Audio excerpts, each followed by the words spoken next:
Hi friends, అందరికీ నమస్కారం. ఈరోజు మనం ప్రణయం 10వ భాగంలో ఏం జరిగింది అనేది తెలుసుకుందాం.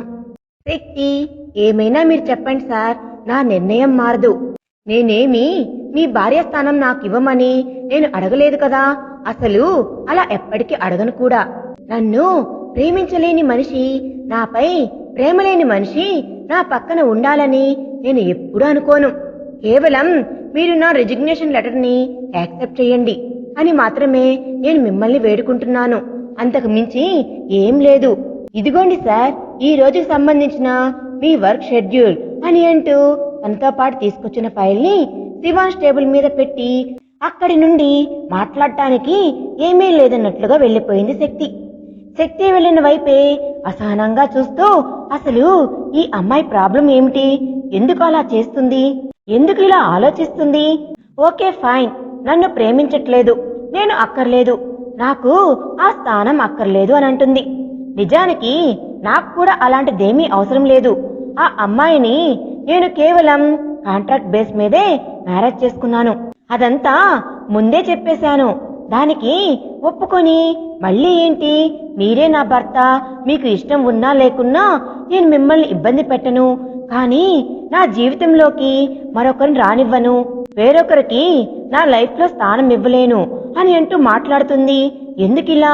నా కారణంగా తన నిండు నూరేళ్ల జీవితాన్ని ఎందుకిలా నాశనం చేసుకుంటుంది ఈ అమ్మాయి?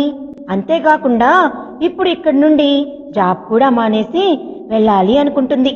ఈ అమ్మాయికి ఎలా నచ్చ చెప్పడం చూస్తుంటే చాలా మొండిదానిలా ఉంది. ఎలా అయినా ఈ అమ్మాయికి అర్థమయ్యేలా చెప్పాలి. ఏం చెప్తే ఈ అమ్మాయి వింటుంది అని ఎంతో అసహనానికి గురవుతూ తన ఫోన్ చేతిలోకి తీసుకుని రేవంత్ కి ఫోన్ చేశాడు శివాంష్. తన ఆఫీసులో ఏదో పనిలో మునిగిపోయిన రేవంత్ శివాంష్ నుండి ఫోన్ రావడమే ఆలస్యం. ఫోన్ ఆన్సర్ చేసి, ఏరా, చాలా కాలానికి గుర్తొచ్చాను. ఏంటి విషయం? ఎవడికి మూడింది? ఏదైనా ఇంపార్టెంట్ మ్యాటర్ ఉంటేనే తప్ప ఈ ఫ్రెండ్ నీకు గుర్తుకు రాడు కదా.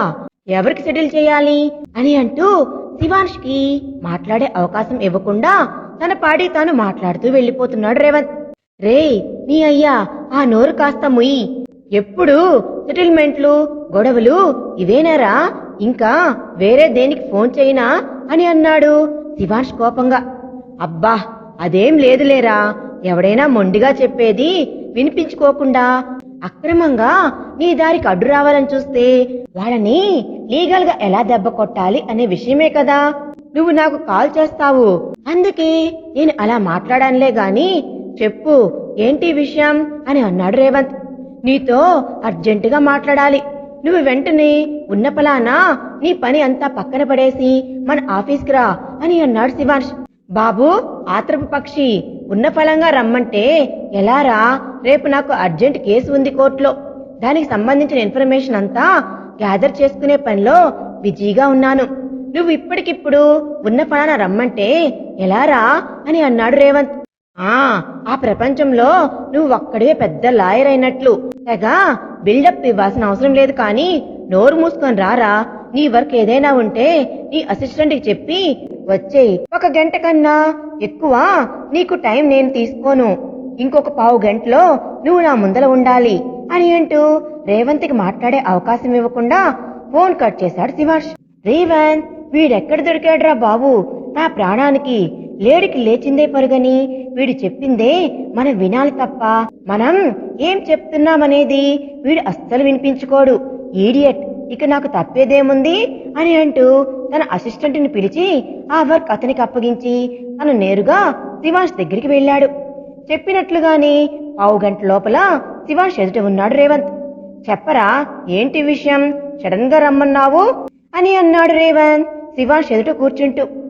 ఏం లేదురా, మనిద్దరం కలిసి శక్తిని ఒప్పించి కాంట్రాక్ట్ మ్యారేజ్ మీద సిగ్నేచర్ తీసుకున్నాం కదా, దాని గురించి మాట్లాడటానికి రమ్మన్నాను అని అన్నాడు శివాంష్. అవును, అయినా ఆ కాంట్రాక్ట్ మ్యారేజ్ కంప్లీట్ అవ్వడానికి ఇంకా దాదాపు 9 నెలల సమయం ఉంది కదరా. ఇప్పుడు దాని గురించి మాట్లాడటం ఎందుకు? అండ్ ఇంకొక విషయం ఏమిటంటే, మనిద్దరం కలిసి శక్తిని ఒప్పించలేదు, నువ్వు మాత్రమే శక్తితో మాట్లాడి డీల్ చేసుకున్నావు. ఇందులో నన్ను ఇన్వాల్వ్ చేయొద్దు అని అన్నాడు రేవంత్.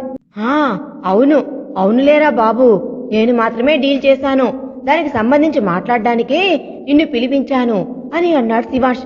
సరే, విషయం ఏమిటి చెప్పు అని అన్నాడు రేవంత్ శివాంష్ చెప్పేది వినడానికి సిద్ధపడుతూ. ఏం లేదురా, శక్తితో కాంట్రాక్ట్ మీద సిగ్నేచర్ తీసుకోవడానికి ముందు అన్ని క్లియర్ గా మనం మాట్లాడేశాం కదా. అప్పుడు అన్నింటికి అంగీకరించి సిగ్నేచర్ పెట్టి ఇప్పుడు ఇలా మాట్లాడుతుందిరా అని అంటూ శక్తి మాట్లాడిన మాటలన్నీ చెప్పాడు శివాంష్. అతడు చెప్పింది పూర్తిగా విన్న రేవంత్, ఇందులో నీకు వచ్చిన ప్రాబ్లం ఏముందిరా? ఆ అమ్మాయి నీ కాంట్రాక్ట్ కి అగేనెస్ట్ గా ఎలాంటి నిర్ణయం తీసుకోవడం లేదు. పైగా ఈ కాంట్రాక్ట్ అడ్డం పెట్టుకొని నిన్ను ఎలాంటి బ్లాక్ మెయిల్ కి గురి చేయడం లేదు కదా. మరి నీ ప్రాబ్లం ఏంటి? అగ్రిమెంట్ ప్రకారం 1 ఇయర్ తర్వాత తను నీ లైఫ్ లో నుండి వెళ్లిపోతాననే కదా చెప్పింది.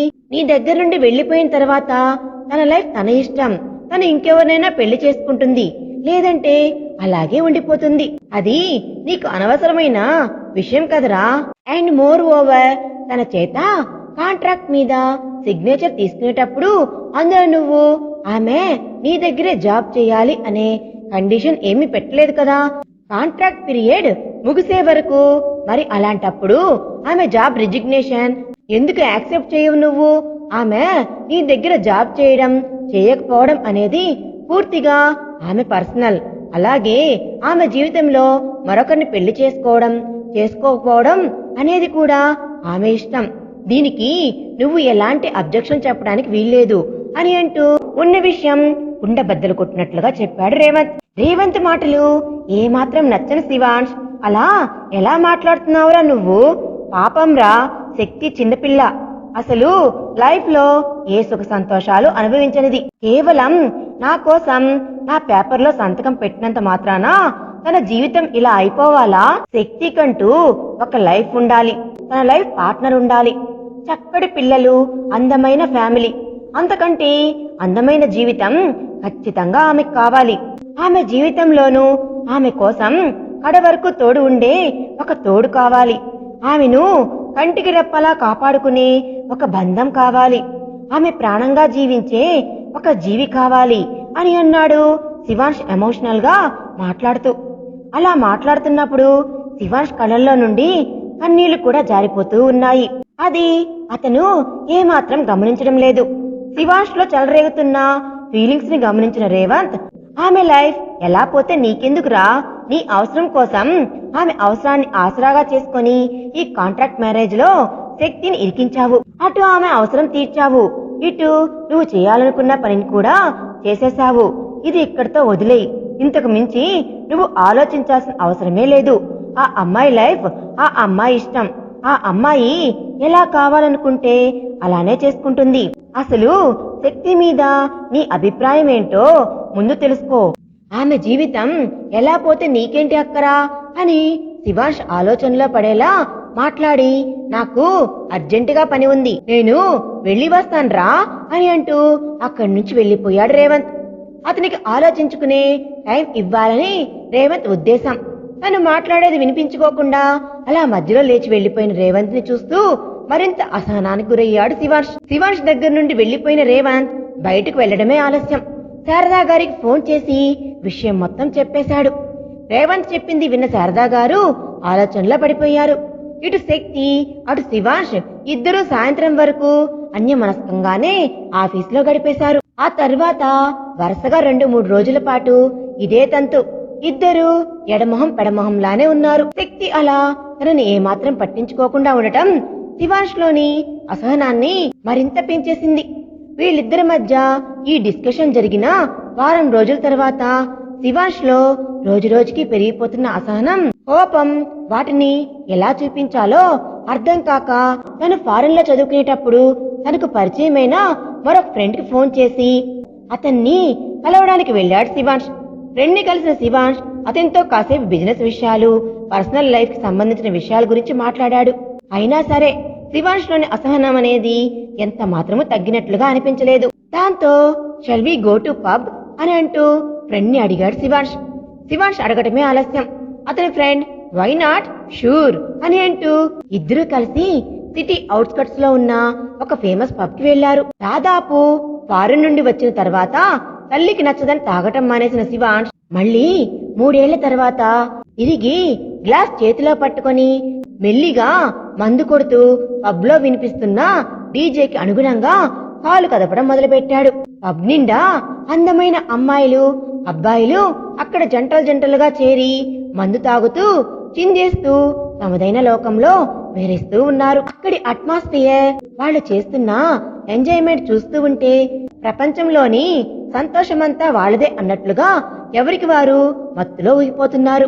పబ్లోకి వెళ్లే ముందు కేవలం 2 పెగ్గులే అనుకున్న శివాంష్ పెగ్గు మీద పెగ్గు దాదాపు ఫుల్ బాటిల్ ఖాళీ చేసేశాడు.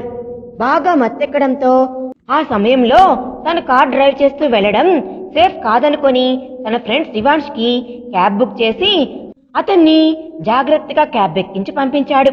శివాంష్ ని పంపించిన తర్వాత పబ్ లో వాళ్లతో మాట్లాడి శివాంష్ కార్ పార్కింగ్ లో ఉన్న విషయం చెప్పి మరునాడు ఉదయం శివాంష్ కార్ పంపించాల్సిన అడ్రస్ చెప్పి వాళ్లకు కొంత అమౌంట్ ని పే చేసి అతను కూడా తన ఇంటికి వెళ్లిపోయాడు. శివాంష్ ని ఎక్కించిన క్యాబిన్ నేరుగా అతని ఇంటి ముందు ఆగడంతో గేటు వద్ద ఉన్న వాచ్మెన్ క్యాబ్ దగ్గరికి వెళ్లి చూశాడు. ఏంటి ఇంటి ముందు క్యాబ్ ఆపారు, ఎవరి కోసం అని అంటూ క్యాబ్ డ్రైవర్ ని ప్రశ్నించాడు వాచ్మెన్ మాటలు విన్న క్యాబ్ డ్రైవర్ వెనకాల ఉన్న సార్ ని ఈ అడ్రస్ లో డ్రాప్ చేయమన్నారండి అని చెప్పాడు.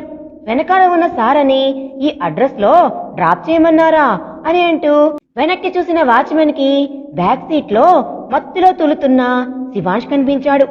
వెంటనే క్యాబ్ డోర్ ఓపెన్ చేసి శివాంష్ ని మెల్లగా క్యాబ్ లో నుండి కిందకు దించి ఇంట్లోకి తీసుకుని వెళ్లాడు వాచ్మెన్ శివాంష్ ని తీసుకుని వెళ్తున్నప్పుడు దాదాపు అర్ధరాత్రి 12 కావచ్చింది సమయం. శక్తి అప్పటికే తాను భోజనం చేసి పడుకుంది. ఇంట్లోకి తీసుకొచ్చిన వాచ్మెన్ కి ఏం చెయ్యాలో అర్థం కాలేదు. వెంటనే పని మనిషి దగ్గరికి వెళ్లి పని మనిషి నిద్రలేపాడు. నిద్రలేచిన పని మనిషి ఏమైంది, ఈ సమయంలో వచ్చి నిద్రలేపావు అని అంటూ కంగారు పడింది.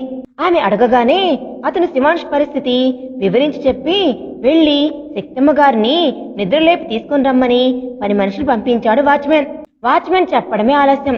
పని మనిషి నేరుగా శక్తి గదిలోకి వెళ్లి గది తలుపులు తట్టింది. మంచి నిద్రలో ఉన్న శక్తి గది తలుపులు చప్పుడైన శబ్దం వినిపించడంతో నిద్రలో నుండి లేచి పక్కనే ఉన్న సెల్ ఫోన్ తీసుకుని టైం చూసింది. అర్ధరాత్రి 12 పైనే అయ్యింది. ఈ టైంలో ఎవరు డోర్ కొడుతున్నారు అని అనుకుంటూ మెల్లగా నిద్రలేసి వచ్చి డోర్ ఓపెన్ చేసింది. డోర్ ఓపెన్ చేయగానే కనిపించిన పని మనిషిని చూసి ఏమైంది, ఈ సమయంలో వచ్చి డోర్ కొట్టావు అని అడిగింది శక్తి కంగారుగా. ఏమీ లేదమ్మగారు, శివాంష్ బాబు బాగా తాగేసి వచ్చారు. ఎవరో క్యాబిన్ లో తీసుకుని వచ్చి వదిలేసి వెళ్లిపోయారంట. వాచ్మెన్ ఇంట్లోకి తీసుకుని వచ్చాడు. మాకు ఏం చేయాలో అర్థం కాలేదు, అందుకే మిమ్మల్ని నిద్రలేపాను అని చెప్పింది పని మనిషి. తాను కాంట్రాక్ట్ మీద ఆ ఇంట్లోకి అడుగుపెట్టినప్పటి నుంచి ఇప్పటి వరకు శివాంష్ తాగడం ఏ రోజు కూడా చూడలేదు శక్తి. దాంతో ఏంటి, శివాంష్ గారు తాగేసి వచ్చారా, అదేంటి ఎప్పుడు తాగరు కదా ఆయన, ఉన్నట్టుండి అంతలో తాగాల్సిన అవసరం ఏం వచ్చింది, సరే వెళ్దాం పదా అని అంటూ పని మనిషితో కలిసి కిందకు వచ్చింది శక్తి కిందకు వచ్చేసరికి శివాంష్ బాగా తాగి ఒంటి మీద స్పృహ లేకుండా సోఫాలో కూర్చోలేక ఊగిపోతూ ఉన్నాడు. ఏంటిది, ఎప్పుడు లేనిది మరీ ఇంతలా తాగేసి వచ్చాడు అని అనుకుని వాచ్మ్యాన్ ని సహాయం పట్టమని అడిగి పైనున్న శివాంష్ గదిలోకి మెల్లిగా శివాంష్ నడిపించుకుంటూ తీసుకెళ్తూ పని మనిషిని మజ్జిగ కలిపి తీసుకుని రమ్మని చెప్పింది శక్తి. వాచ్మెన్ శక్తి ఇద్దరూ కలిసి శివాంష్ ని పై గదిలోకి తీసుకుని వెళ్లి లోపల శక్తి చెప్పినట్లుగానే పని మనిషి మజ్జిగ గదిలో పెట్టగానే ఇక మీరిద్దరూ వెళ్లిపోండి, శివాంష్ గారిని నేను చూసుకుంటాను అని అంటూ వాచ్మెన్ ని పని మనిషిని ఇద్దరిని పంపించేసి మెల్లిగా అతని ఒంటి మీద ఉన్న కోట్ని తీసేసింది శక్తి.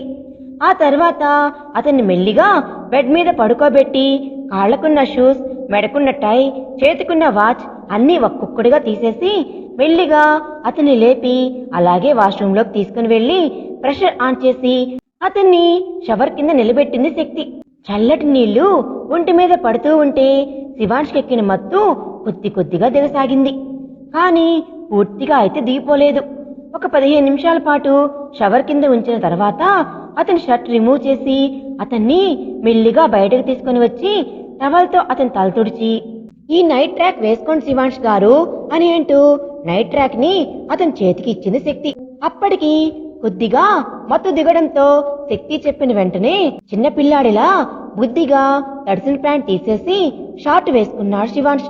తరువాత అతని చేత మజ్జిగ తాగించి తల పూర్తిగా ఆరే వరకు తుడిచి అతన్ని బెడ్ మీద పడుకోబెట్టి తన గదిలోకి వెళ్ళడానికి వెనక్కి తిరిగింది శక్తి. మత్తులో ఉన్న శివాంష్ శక్తిని అక్కడి నుండి వెళ్ళనివ్వకుండా ఆమె చేయి పట్టుకొని దగ్గరికి లాక్కొని, వెళ్ళొద్దు శక్తి, ఇక్కడే కూర్చో, నాకు ఒంటరిగా ఉండాలంటేనే భయంగా ఉంది అని అంటూ చిన్న పిల్లాడిలా ముద్దుగా మొహం ముడుచుకొని అడిగాడు. అతను అంత అమాయకంగా అడగడంతో శక్తి కాదనలేకపోయింది. ఎంతైనా మనసారా ప్రేమించింది కదా అతన్ని. వెంటనే వెనక్కి వచ్చి అతని పక్కనే బెడ్ మీద కూర్చొని, సరే నేను ఎక్కడికి వెళ్ళను, మీరు పడుకోండి శివాంష్ గారు అని అంటూ నెమ్మదిగా అతన్ని జోకొట్టం మొదలుపెట్టింది శక్తి. థ్యాంక్స్ శక్తి, అడిగిన వెంటనే నా పక్కన ఉండటానికి ఒప్పుకున్నందుకు. నీకు తెలుసా శక్తి, నువ్వు నా పక్కనే ఉంటే నాకు చాలా ధైర్యంగా ఉంటుంది. నువ్వు నాకు దూరంగా వెళితే నాకు అసలేం బాగుండదు. ఊపిరి తీసుకోవడం కూడా కష్టంగా మారిపోతుంది. నీకు తెలుసా శక్తి, ఇప్పటి వరకు నేను ఏ అమ్మాయిని నా జీవితంలో ఇంత దగ్గరగా రానివ్వలేదు. అసలు అసలు ఇప్పటి వరకు నా బైక్ లో కానీ నా కారులో కానీ అమ్మ తప్ప ఇంకెవ్వరూ కూర్చోలేదు. తెలుసా నీకు? అలాంటిది నిన్ను నా పక్కన కూర్చోబెట్టుకుని కార్ డ్రైవ్ చేస్తున్నాను. నిన్ను ఈ ఇంట్లో పెట్టుకొని నీతోనే కలిసి ఉంటున్నాను. నీతో కలిసి తింటున్నాను. నీతో కలిసి టీవీ చూస్తున్నాను. ప్రతి క్షణం నీ ప్రెసెన్స్ ని ఫీల్ అవుతూ ఉన్నాను. నీకు తెలుసా శక్తి, అసలు మా మామయ్య కూతురు ఎలా ఉంటుందో కూడా నాకసలు తెలియదు. చూడకుండానే కేవలం అమ్మ చెప్పిన ఒకే ఒక్క మాట పట్టుకొని తనే నా భార్య అని ఫిక్స్ అయ్యాను. తన కోసమే ఇన్నేళ్లుగా ఎదురు చూశాను. తను నాకు దొరుకుతుందో లేదో తెలియకున్నా కూడా ఏ రోజు నాకు అస్సలు బాధ అనిపించలేదు. కానీ వారం రోజులుగా నువ్వు నన్ను అవాయిడ్ చేస్తూ ఉంటే తట్టుకోలేకపోతున్నాను శక్తి. ప్లీజ్ మా, నాతో ఇదివరట్లాగానే ఉండవా? ఇంతకు ముందు ఎలా అయితే ఉన్నామో అలాగే ఉందాం శక్తి, ప్లీజ్. అలాగే నువ్వు ఆఫీసులో జాబ్ మానేసి వెళ్ళిపోతాను అని అనొద్దు శక్తి. నువ్వు లేకపోతే నాకేం తోచదు. నువ్వు నా కళ్ళకు కనిపిస్తూనే వారం రోజులుగా సరిగ్గా మాట్లాడటం లేదని నేను ఇంతలా తల్లడిల్లిపోతున్నానే. అలాంటిది నువ్వు నాకు కనిపించకుండా పోతే నేను చచ్చిపోతాను శక్తి అని అన్నాడు శివాంష్. అంతే, ఆ ఒక్క మాటకు శక్తికి ఏం చెప్పాలో అర్థం కాలేదు. వెంటనే క్రిందకు వంగి తన పెదవులతో శివాంష్ని పెదవులను మూసేసింది శక్తి. శక్తి కూడా శివాంష్ మీద ఉన్న ప్రేమను శివాంష్కి వ్యక్తపరుస్తుందా? ఈ టైంలో శివాంష్కి శక్తి దగ్గరవుతుందా? మరి వారి బంధం ముడిపడుతుందా లేక విడిపోతుందా అనేది మనం నెక్స్ట్ పార్ట్ లో తెలుసుకుందాం. ఈ వీడియో కనుక మీకు నచ్చినట్లయితే ప్లీజ్ లైక్ చేయండి. Thanks for watching.